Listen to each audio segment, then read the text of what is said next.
एक टाइम पे वर्ल्ड की super power United states of America, जो कि आज अपनी ग्लोबल इम्पोर्टेंस लूज़ करते जा रही है दिन पे दिन। इसी के एलाइज, ऐसी कंट्रीज़ जो यूएसए के दम पे ही खड़ी हुई थी, आज वो ही कंट्रीज़ यूएसए पे एलिगेशंस और ऑब्जेक्शंस उठा रही हैं। यूएसए का आम नागरिक अपनी इकोनॉमी को लेकर परेशान है, अपने पैसों को लेकर परेशान है।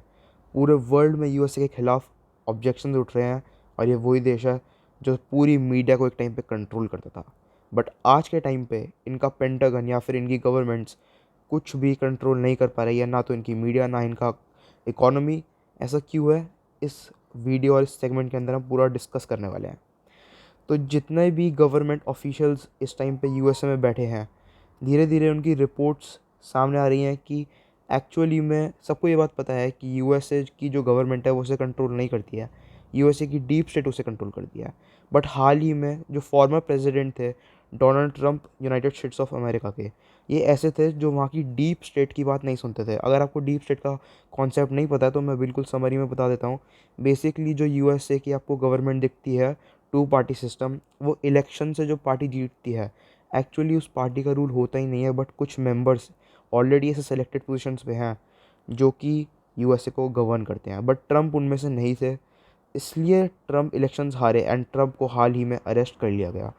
जैसे ही ट्रंप को अरेस्ट किया गया, ये वैसे हो सकता है कोरिलेटेड ना हो, बट मेरी इन्फॉर्मेशन के हिसाब से जब से ट्रम्प को अरेस्ट किया जा रहा है तब से और जो कंट्रीज़ है वो कंसर्न हो गई हैं कि अगर ये इतने बड़े अपने फॉर्मर प्रेसिडेंट को अरेस्ट वारंट निकाल सकते हैं उनके अगेंस्ट में, तो ये हमारे खिलाफ भी कुछ कर सकते हैं। तो जो जापानीज़ प्राइम मिनिस्टर हैं, उन्होंने, मतलब जापान एक ऐसा देश है जो कि पूरी तरह से यूएस पे मिलिटरी डिपेंडेंट है, उसने, जापान ने यूएस के खिलाफ एलिगेशन उठाए।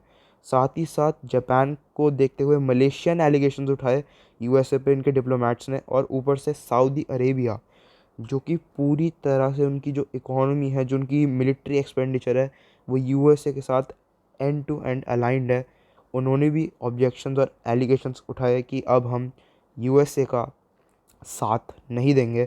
हमें, सऊदी अरेबिया कहता है हमें यूएस की प्रोटेक्शन नहीं चाहिए, जापान कहता है कि यूएस जो मिलिट्री के साथ कर रहा है वो सही नहीं है, और मलेशिया भी अपनी इकोनॉमी की कुछ प्रॉब्लम्स वहाँ के डिप्लोमेट्स बता रहे हैं। इंटरेस्टिंगली इसी टाइम पे यूएस की जो इकोनॉमी है, पूरे वर्ल्ड में उसे क्रिटिसाइज़ किया जा रहा है। सब यही कह रहे हैं कि यूएस की इकोनॉमी जितनी स्टेबल दिख रही है उतनी है नहीं, और ये नीचे जाने वाली है। जो सऊदी अरेबिया के जो मेन कॉन्फ्लिक्ट है, मतलब सऊदी अरेबिया एक ऐसी कंट्री है जिसका हमेशा से यूएस के साथ एंड टू एंड अलाइनमेंट है, वो आज कह रही है कि हमें यूएस के प्रोटेक्शन की ज़रूरत नहीं है। यूएस की जो मिलिट्री है वो सऊदी को पूरी तरह से प्रोटेक्शन देती है उनके ऑयल के बदले, और सऊदी का जितना भी मनी है वो सारा यूएस जाता है। तो यूएस से डिपेंडेंट है एक तरह से बहुत बड़े तरीके से सऊदी पे। बट वही सऊदी आज कह रहा है कि हमें यूएस की ज़रूरत नहीं है।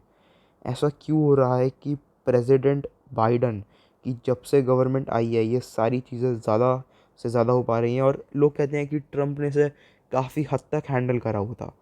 बट अब पूरे वर्ल्ड में जापान, मलेशिया और चाइना ऑलरेडी यूएसए के खिलाफ है, सऊदी, ऐसे देश यूएसए के खिलाफ एलिगेशन उठा रहे हैं उनकी इकोनॉमी और ठुकरा रहे हैं उनकी मिलिट्री एड्स को। तो ये एक बहुत ही बड़ी, कह सकते हो, ग्लोबल फेलियर है यूएसए का।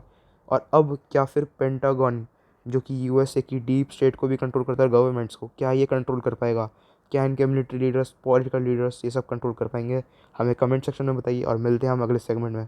तब तक के लिए नमस्कार।